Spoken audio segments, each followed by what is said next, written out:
Good morning बच्चों। अभी तक हमने इलेक्ट्रोमैग्नेटिक इंडक्शन की जो लेक्चर सीरीज है उसमें दो लेक्चर्स देखे हैं, Faraday's laws of electromagnetic induction and उसके बाद हमने सेल्फ इंडक्शन और म्यूचुअल इंडक्शन के ऊपर बातें की थी।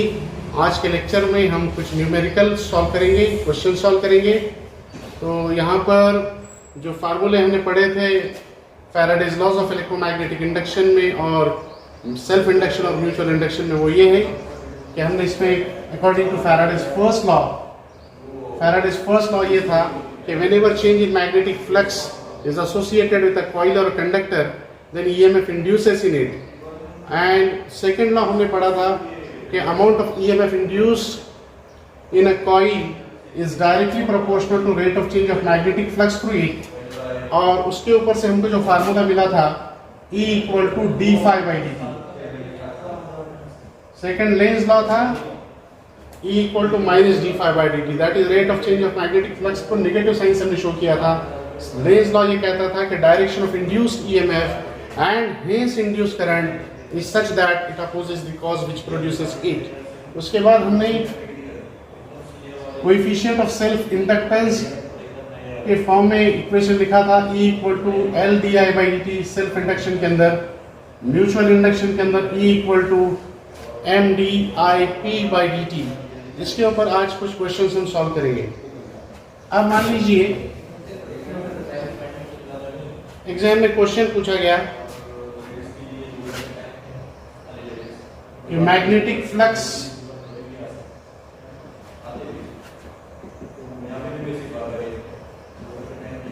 linked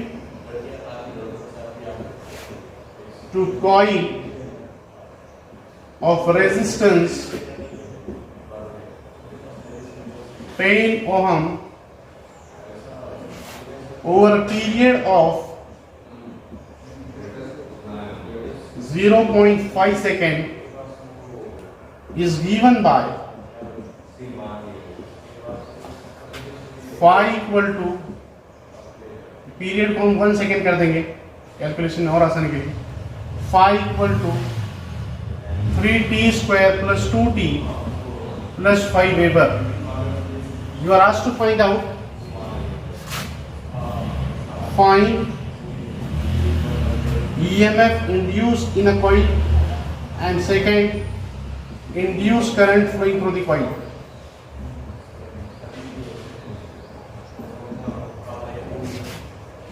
तो फाई दिया राजा अपने को 3t square plus 2t plus 5। इसको डिफरेंशिएट करने का E equal to d phi by d t. तो ये हो जाएगा derivative of 3t square plus 2t plus 5। देखो जिनका मैथ्स नहीं है वो इधर ध्यान दीजिए कि अगर मान लीजिए y equal to x raise to n formula है तो dy बाई डी एक्स क्या रहता, nx raise to n minus 1।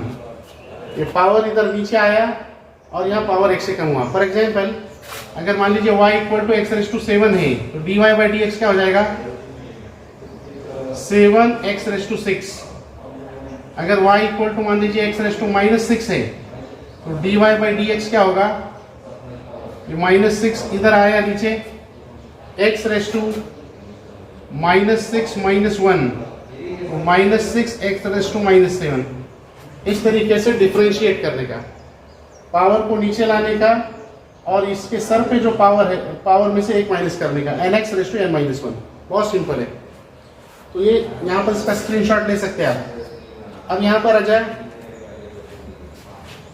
E equal to ये 3 कोएफिशिएंट, इसको बाहर लिखने का t स्क्वायर है तो 2 नीचे आएगा, t रेस टू 2 में से 1 गया 1 इधर, plus 2 as it is into derivative of t with respect to t is 1। t के पावर इधर 1 है, नीचे 1 आया और t रेस टू 1 माइनस 1 यानी 0, एनीथिंग रेस टू 0, इसको एक स्टेप बढ़ा देता। इधर t के सर पे 1 है, ये 1 आ गया, t raise to 1 minus 1 1 minus 1 is t raised to 0 and anything raised to 0 is 1. उसके बाद ये डेरिवेटिव ऑफ कांस्टेंट 0 रहता है, ये याद रखना, डेरिवेटिव ऑफ कांस्टेंट इज 0. तो क्या हो गया ये e is 6t प्लस यहाँ पे t raised to 0 यानी 1, तो 6t plus 2, ये क्या हो जाएगा 6 into 1. क्वेश्चन में हमको क्या दिया, over the period of 1 second, तो क्या हो जाएगा ये 6 plus 2. This is the answer. Induced EMF रहेगा 8 वोल्ट. दूसरी चीज हमसे जो पूछी गई कि find induced current. Induced current का फार्मूला क्या है, induced current I is equal to E by R. यहाँ पर अपना 8 आया और यहाँ रेजिस्टेंस हमको दिया था क्वेश्चन में 10 ओम, तो 8 by 10 is 0.8 ampere. This is the induced current which will flow through the coil. इसका आप स्क्रीनशॉट ले सकते हैं. A horizontal metallic ring is placed, metallic ring या copper ring is placed horizontally and a magnet is dropped through that ring. मान लीजिए magnet S पोल है, N पोल है और इसका ये एक्सेलरेशन A है मान लीजिए, और when this magnet is dropped and this magnet is running along the axis of the ring, then what is the relation between acceleration of a magnet and acceleration due to gravity? यहाँ पे आपका option है A is less than G, दूसरा A is greater than G, तीसरा जो option है आपको A is equal to G, and fourth one is A equal to 0. या A is very very very very greater than G, या इसको अपन none कर सकते हैं.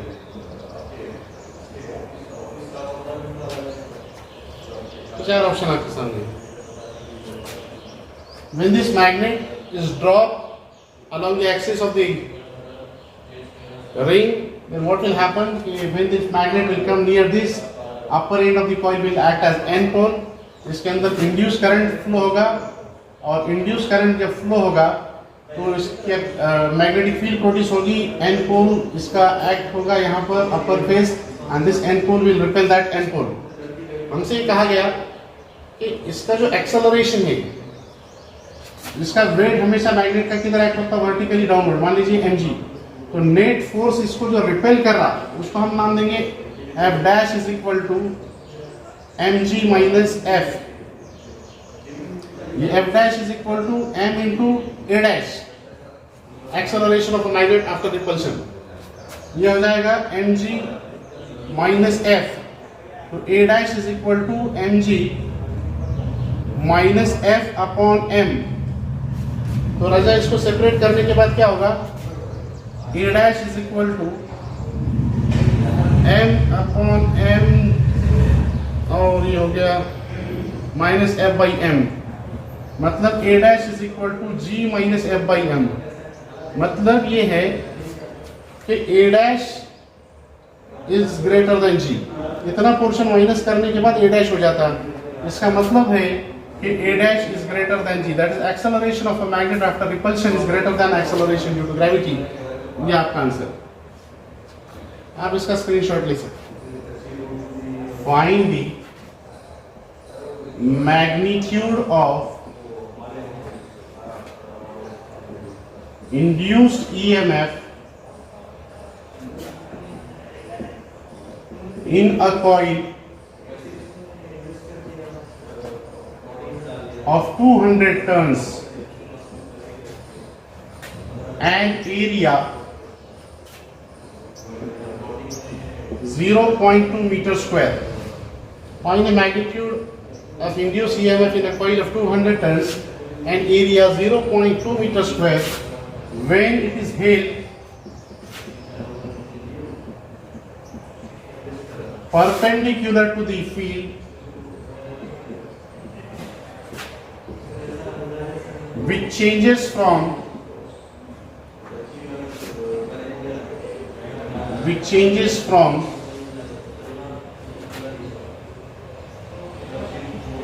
2 Weber per meter square to 1 Weber per meter square in 2 seconds. Question ये है कि find the magnitude of induced EMF in a coil of 200 turns and area 0.2 meter square when it is held perpendicular to the field which changes from 2 Weber per meter square to 1 Weber per meter square in 2 seconds. देखो एक बात question solve करने से पहले ये देखने का, मान लीजिए कि यहाँ पर एक सरफेस है, प्लेन है कॉइल का, और इसको परपेंडिकुलर ड्रॉ किया हमने, ये एरिया वेक्टर है, ये एंगल थीटा है राजा। When this coil is kept perpendicular, ये कॉइल को जब हम ऐसा घुमाएंगे, क्वेश्चन में वर्ड है परपेंडिकुलर, तो थीटा इक्वल टू 90 डिग्री नहीं लेने का, थीटा इक्वल टू 0 रहेगा। When plane of the surface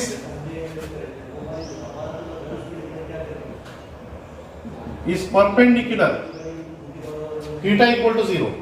आमतौर पर हमारे सामने बात आती है कि जब परपेंडिकुलर वर्ड हम पढ़ लेते, लेकिन जब आप मैग्नेटिक फ्लक्स या इलेक्ट्रिक फ्लक्स के क्वेश्चन सॉल्व करेंगे, इलेक्ट्रिक फ्लक्स में भी यही बात होगी कि यहाँ पर due to this charge plus Q कुछ तो भी इलेक्ट्रिक इंटेंसिटी यहाँ पर वेक्टर ई है, और इसको परपेंडिकुलर ड्रॉ करेंगे हम, तो जब this plane is perpendicular to electric intensity, यहाँ पर मैग्नेटिक फील्ड की बात हो रही है इसलिए मैग्नेटिक इंडक्शन, तो वहाँ पर भी और यहाँ पर भी थीटा क्या लेने का 0 डिग्री।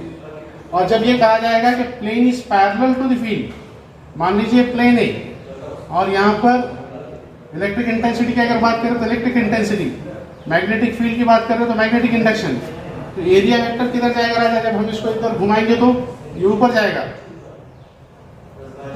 हालांकि दिख रहा है इधर 90 डिग्री, लेकिन angle between vector B and vector d s जो है वो ये केस में 90 डिग्री है। ये सेकंड केस जो है यहाँ पर पैरेलल के वक्त plane of the coil parallel जब है, प्लेन ऑफ द कॉइल जब पैरेलल है तो थीटा इक्वल टू 90 डिग्री लेने का। लेकिन जब ये क्वेश्चन में बोल रहा है कि this plane of the coil is perpendicular to the field, plane of the coil is perpendicular to the field, then theta जो है राजा 0 डिग्री लेने का। और अगर मान लीजिए पैरेलल टू द फील्ड बोला तो थीटा 90 डिग्री लेने का। आमतौर पे पैरेलल मतलब हम पैरेलल पढ़ते ही थीटा 0 लेते हैं, इसमें थोड़ा कंसेप्ट याद रखने का, ठीक है। अब बात को आगे बढ़ाएंगे, तो E is equal to d phi by d T,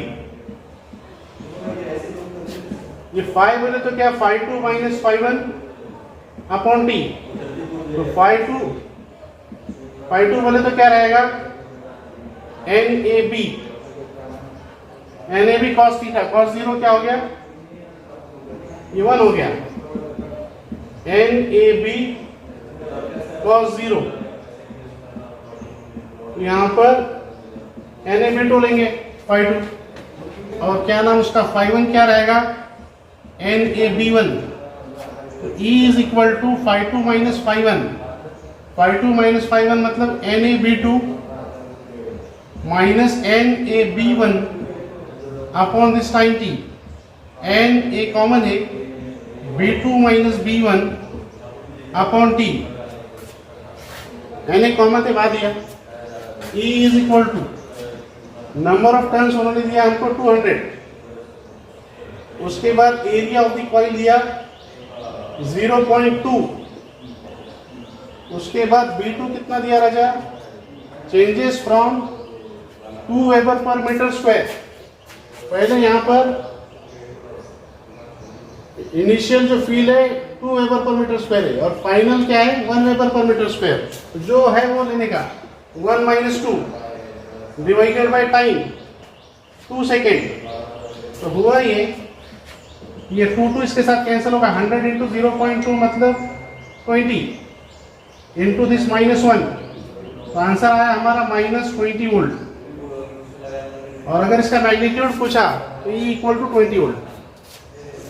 इस तरीके से इसको सॉल्व करने का आप इसका स्क्रीनशॉट ले सकते। क्वेश्चन पूछेगा कि a coil has having self inductance 0.3 milli henry, when current through it changes from 2 ampere to 1 ampere in 2 seconds, then find EMF induced in it. तो बहुत ही पॉपुलर फार्मूला है E equal to L di by dt. Just put the values and get the answer. L कितना दिया राजा? 0.3 milli Henry. ये milli henry को Henry में convert कीजिए.